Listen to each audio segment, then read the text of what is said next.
Hello students, welcome to the official YouTube channel of SSCM Government College Mandalgarh. I am Anjali Agarwal, Assistant Professor of Economics and Financial Management. Our today's topic is crossing of cheque का रेखांकन। Check का रेखांकन से आशय है कि जब check के बाईं ओर दो तिरछी समानांतर दो पैरेलल लाइंस खींच दी जाती है तो ये प्रक्रिया चेक का रेखांकन कहलाती है।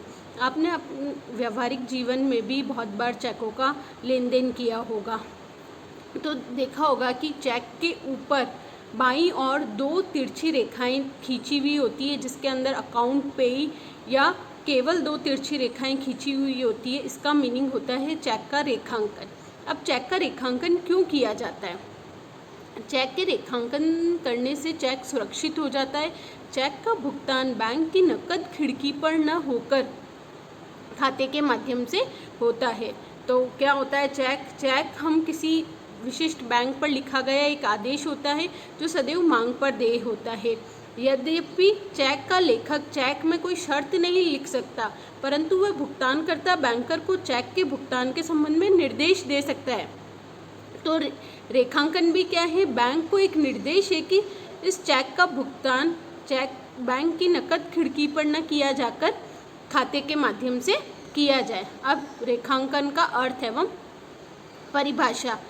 रेखांकन का वही अभिप्राय है जब किसी चेक पर दो तिरछी रेखाएं खींच दी जाती है तो उस चेक को रेखांकित चेक कहते हैं।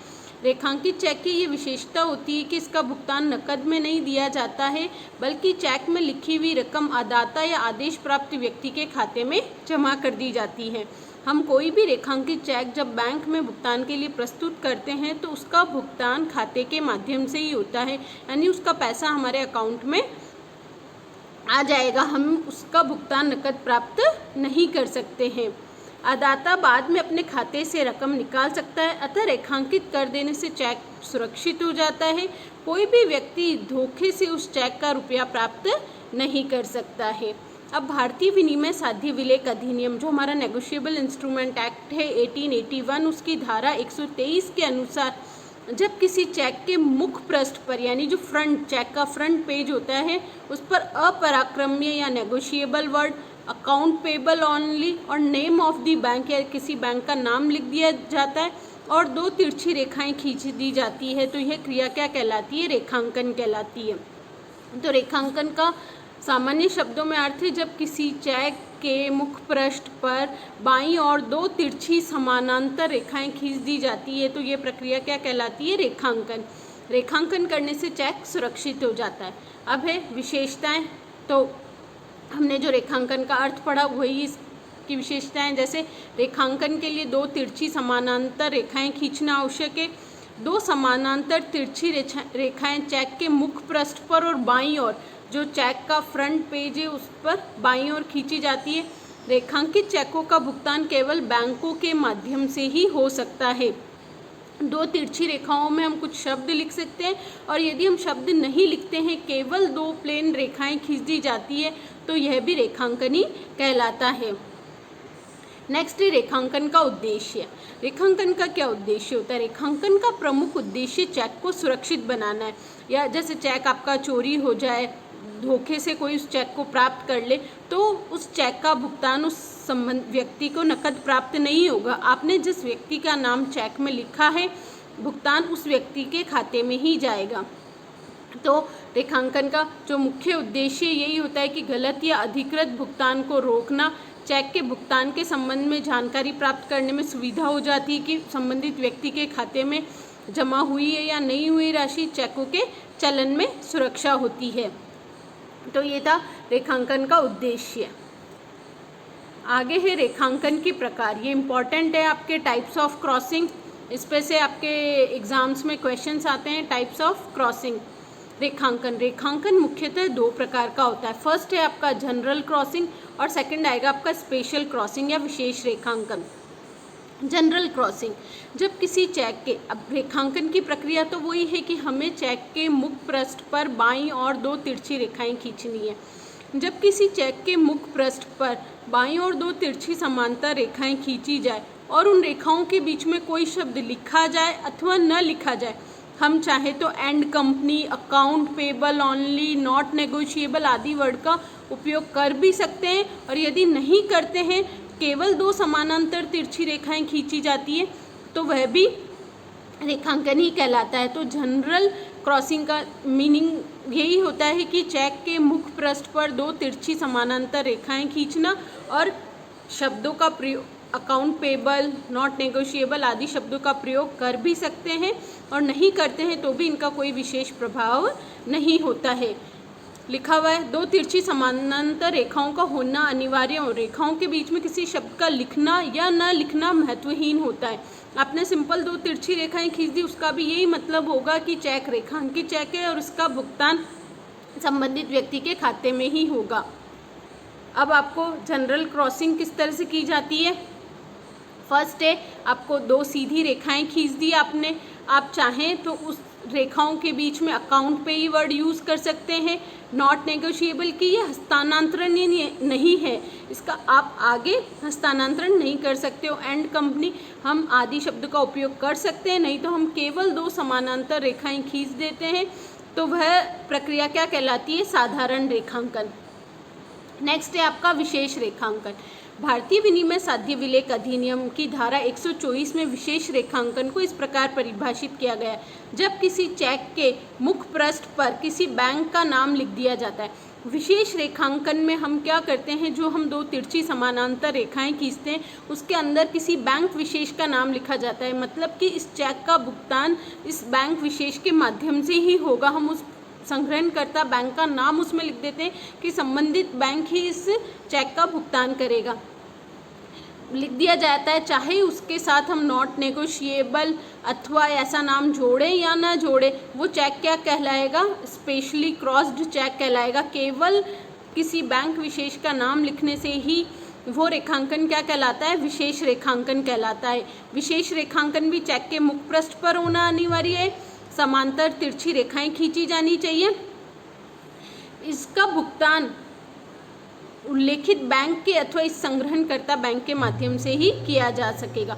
अभी आपको स्पेसिमेन ऑफ स्पेशल क्रॉसिंग दे रखे हैं, जैसे मैंने लिख दिया दो क्रॉस लाइन खींच के स्टेट बैंक ऑफ इंडिया, तो इस चेक का भुगतान संबंधित व्यक्ति को स्टेट बैंक ऑफ इंडिया द्वारा ही किया जाएगा।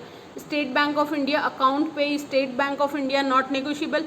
अकाउंट पेई और नॉट नेगोशिएबल वर्ड का उपयोग हम हमारी इच्छा पे कि हम करें या ना करें, इन शब्दों का कोई महत्व नहीं होता। विशेष रेखांकन में की सबसे महत्वपूर्ण बात यह है कि संबंधित रेखांकन पर संबंधित बैंक का नाम लिखा हुआ होना आवश्यक होता है। आप एक बैंक का या एज ए कलेक्ट आप दो बैंकों का भी नाम लिख सकते हैं, वो दोहरा रेखांकन कहलाएगा। इस आगे हम पढ़ेंगे। तो अभी हमने पढ़ा साधारण रेखांकन और विशेष रेखांकन। साधारण रेखांकन के अंदर केवल दो तिरछी रेखाएं खींची जाती हैं, और विशेष रेखांकन में किसी बैंक विशेष का नाम लिखा जाता है। अब है सामान्य रेखांकन और विशेष रेखांकन में अंतर। सामान्य रेखांकन में किसी बैंक का नाम नहीं लिखा जाता है। विशेष रेखांकन में चेक के मुख पृष्ठ पर किसी बैंक का नाम लिखा होना अनिवार्य है। सामान्य रेखांकित चेक को विशेष रेखांकित चेक में परिवर्तित किया जा सकता है। मैंने उस पर सिंपल क्रॉसिंग करी थी। अब मैंने जिस व्यक्ति को दिया है वो उस चेक को और डबल सुरक्षित करना चाहता है, तो वो उस दो लाइनों के बीच में किसी बैंक विशेष का नाम लिख देता है, तो वो क्या हो जाता है, चेक का साधारण रेखांकन से वो विशेष रेखांकन में परिवर्तित हो जाता है। लेकिन हम विशेष रेखांकन को साधारण रेखांकन सामान्य रेखांकन में परिवर्तित नहीं कर सकते। विशेष रेखांकन को सामान्य में परिवर्तित नहीं किया जा सकता, लेकिन सामान्य रेखांकन को विशेष रेखांकन में परिवर्तित किया जा सकता है। साधारण रेखांकित चेक की दशा में उसका भुगतान किसी भी बैंक के माध्यम से हम प्राप्त कर सकते हैं, लेकिन विशेष रेखांकन में हम बैंक विशेष का नाम लिखते हैं तो उसका भुगतान उस बैंक विशेष या उसके एजेंट के माध्यम से ही होगा। तो ये थे रेखांकन के प्रकार, सामान्य रेखांकन और विशेष रेखांकन। अब रेखांकन के अन्य प्रारूप हैं, या हम रेखांकन में जो उन शब्दों का प्रयोग करते हैं तो उनका क्या मतलब होता है। रेखांकन के अन्य प्रारूप है रेस्ट्रिक्टिव और अकाउंट पेई क्रॉसिंग, यानी जब दो समानांतर तिरछी रेखाएं खींची जाती है और उसके मध्य अकाउंट पेई वर्ड लिखा जाता है, तो अकाउंट पेई वर्ड का यही मतलब होता है, चाहे हम अकाउंट पेई वर्ड यूज़ करें या ना करें, उसका यही भुगतान मतलब होगा कि संबंधित चेक का भुगतान संबंधित व्यक्ति के खाते में किया जाएगा। कोई वर्णन नहीं है, परंतु व्यापारिक समुदाय में प्रचलित अंतर्गत इस प्रकार के रेखांकन का काफ़ी प्रयोग किया जाता है। मैं वापस रिपीट करती हूँ, विनिमय साध्य विलेख अधिनियम में भी इसका कोई वर्णन नहीं है, परंतु व्यापारिक समुदाय में प्रचलित प्रथा के अंतर्गत इस प्रकार के रेखांकन का काफ़ी प्रयोग किया गया है। इस प्रकार के रेखांकन में सामान्य या विशेष रेखांकन के साथ क्या वर्ड लिखा जाता है? अकाउंट पेई ओनली। वास्तव में ये शब्द संग्रहणकर्ता और भुगतानकर्ता बैंक को ये आदेश देते हैं कि चेक की रकम केवल आदाता के खाते में ही की जाए, अन्य किसी व्यक्ति के खाते में ना की जाए। तो ये जनरल मीनिंग है। इससे चेक की हस्तांतरणशीलता में कोई रुकावट नहीं आती है और चेक का आगे पृष्ठांकन भी किया जा सकता है। नेक्स्ट है आपका अपराग, not negotiable crossing. Not negotiable crossing या नॉट नेगोशिएबल वर्ड, जब हम अकाउंट पे ही वर्ड लिखते हैं तो उससे चेक की हस्तांतरणशीलता पर कोई प्रभाव नहीं आता, लेकिन जब नॉट नेगोशिएबल वर्ड लिख दिया जाता है तो उससे चेक की हस्तांतरणशीलता पर प्रभाव आता है। हमने जो विनिमय साध्य विलेख में पढ़ा था कि विनिमय साध्य विलेख का धारक हमेशा यथाविधि धारक होता है। चेक का हस्तांतरण तो हो जाएगा, लेकिन उसके धारक को यथाविधि धारक के जो अधिकार होते हैं कि उसने चेक यदि मूल्य के प्रतिफल के बदले और सद्विश्वास से प्राप्त किया होता है, तो यदि उसके हस्तांतरित के अधिकार श्रेष्ठ नहीं होते हैं फिर भी उसको श्रेष्ठ अधिकार प्राप्त होते हैं। लेकिन यदि नॉट नेगोशिएबल वर्ड का प्रयोग किया जाता है तो उससे हस्तांतरित के अधिकार अगर श्रेष्ठ नहीं होने पर धारक को भी श्रेष्ठ अधिकार प्राप्त नहीं होते हैं। अब देखिए इसमें इसका यही मीनिंग है कि चेक पे यदि नॉट नेगोशिएबल वर्ड लिखा जाता है तो उसको यथाविधि धारक के अधिकार प्राप्त नहीं होते हैं। नेक्स्ट है दोहरा रेखांकन। दोहरे रेखांकन से आशय किसी चेक पर 2 बार विशेष रेखांकन करने से। दूसरे शब्दों में, जब चेक के मुख पृष्ठ पर 2 समानांतर तिरछी रेखाओं के बीच किन्हीं 2 बैंकों के नाम लिख दिए जाते हैं। हमने विशेष रेखांकन में पढ़ा था कि जब भी हम विशेष रेखांकन करते हैं तो किसी बैंक विशेष का नाम लिखा होना अनिवार्य है। तो दोहरे रेखांकन में जब किन्हीं 2 बैंकों के नाम लिख दिए जाते हैं, जैसे state Bank of India is agent BOB, यानी यदि स्टेट बैंक ऑफ इंडिया की वहाँ कोई ब्रांच नहीं है तो उसके एजेंट के रूप में बैंक ऑफ बड़ौदा उस चेक का भुगतान करेगा, तो ये कहलाता है दोहरा रेखांकन। विनिमय साध्य विलेख अधिनियम की धारा 127 के अनुसार ऐसा रेखांकन की अनुमति नहीं है, लेकिन यदि ऐसा रेखांकन किया जाता है तो भुगतानकर्ता ऐसे चेक का भुगतान करने से मना कर देगा। लेकिन इसका एक अपवाद है, यदि विशेष रेखांकित चेक में अगर हमने किया है और वास्तव में उस बैंक की कोई भी शाखा नहीं है तो उसके एजेंट के रूप में वो कलेक्ट कर सकता है, लेकिन हम as a agent word use करना जरूरी है। आप 2 बैंकों के एक साथ 2 नाम नहीं लिख सकते। रेखांकन में एजेंट फॉर कलेक्शन शब्द का उपयोग किया जाना आवश्यक होता है। अगर नहीं किया जाता है तो भुगतानकर्ता बैंक ऐसे चेक को वापस लौटा दिया जाता है। दोहरे रेखांकन में 2 बैंकों का नाम होगा और जो सेकंड बैंक का नाम होगा वो एज ए एजेंट वर्क करेगा फर्स्ट बैंक के लिए। तो ये होता है दोहरा रेखांकन। अब चेक का रेखांकन कौन कर सकता है? ड्रॉवर, जो चेक लिखने वाला है। चेक का आहर्ता, हमारी लॉ की लैंग्वेज में ड्रॉवर कहा जाता है लेखक को। आहर्ता चेक लिखते समय ही हम वो चेक का सामान्य या विशेष रेखांकन कर सकता है। यदि आहर्ता रेखांकन नहीं करता है तो फिर नेक्स्ट होल्डर जिसे चेक दिया जाता है, यदि चेक का रेखांकन नहीं हुआ होता है तो धारक उस पर साधारण या विशेष रेखांकन कर सकता है। यदि बैंक साधारण रेखांकित है तब धारक उस पर विशेष रेखांकन कर सकता है, और यदि चेक पर विशेष रेखांकन है तो वो उसमें कोई शब्द जोड़ना चाहता है जैसे नॉट नेगोशिएबल आदि शब्द भी जोड़ सकता है, यानी आहर्ता कर सकता है। यदि आहर्ता नहीं करता है तो धारक कर सकता है। धारक के बाद थर्ड है बैंकर। यदि चेक पर विशेष रेखांकन है तब वह बैंक जिसके पक्ष में चेक रेखांकित है उस पर पुनः दूसरे बैंकर का नाम अपने एजेंट के रूप में संग्रह कराने के लिए लिखकर दोबारा विशेष रेखांकन कर सकता है। तो रेखांकन कौन कर सकता है? चेक का आहर्ता कर सकता है, जो उसका प्राप्तकर्ता है वो कर सकता है, धारक और बैंकर तीनों चेक का रेखांकन कर सकते हैं। अब रेखांकन करने का क्या प्रभाव पड़ता है, क्या इफेक्ट होता है? तो रेखांकन का मेन प्रभाव यही कि उसका भुगतान नकद न होकर खाते के माध्यम से होता है। रेखांकित चेक का भुगतान बैंक के काउंटर पर नकदी में नहीं हो सकता, भले ही बैंक का आदाता भुगतानकर्ता बैंकर का ग्राहक ही क्यों न हो।